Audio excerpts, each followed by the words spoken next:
પ્રાર્થના સંદેશ ન્યૂઝમાં આપનું સ્વાગત છે। દેશના વડાપ્રધાન નરેન્દ્રભાઈ મોદીની 2જી તારીખને ગુરુવારના રોજ શાસ્ત્રી મેદાન વિદ્યાનગર ખાતે ખેડા આણંદ જિલ્લાની બૃહદ સભા વિજય વિશ્વાસ સભા યોજાવા જઈ રહી છે। ત્યારે ભારતીય જનતા પાર્ટી ખેડા જિલ્લા કમલમ કાર્યાલય ખાતે સભાના આયોજનના ભાગરૂપે બેઠક યોજાઈ હતી, જેમાં આ બેઠક ખાતે પ્રદેશ ઉપાધ્યક્ષ ગોરધનભાઈ, પ્રદેશ મંત્રી જાનવીબેન, પૂર્વ પ્રદેશ મંત્રી શબ્દશરણભાઈ ખેડા, લોકસભા ઇન્ચાર્જ ડોક્ટર જીવરાજભાઈ, ખેડા જિલ્લા પ્રમુખ અજયભાઈ અને 7 વિધાનસભાના ધારાસભ્યો, જિલ્લા સંગઠન અને વિવિધ મંડળોના પદાધિકારીઓ ઉપસ્થિત રહી જરૂરી માર્ગદર્શન આપ્યું હતું। રિપોર્ટર પ્રતિક ભટ્ટ, નડિયાદ। આજે ખેડા જિલ્લા લોકસભામાં આવતી સાથે સાથ વિધાનસભાના કાર્યકર્તાઓની બેઠક હતી। અમારા પ્રદેશના મહામંત્રી ગોરધનભાઈ, શબ્દશરણભાઈ અને ધારાસભ્યશ્રીઓ આ બેઠકને સંબોધી હતી।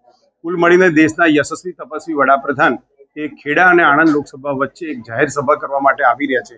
વિજયના સંકલ્પ સાથેની આ જાહેર સભામાં કાર્યકર્તાઓ એમના વિસ્તારના મતદારો લઈને વિશેષ સંખ્યામાં ઉપસ્થિત રહે તેના આયોજન માટે આ બેઠક હતી।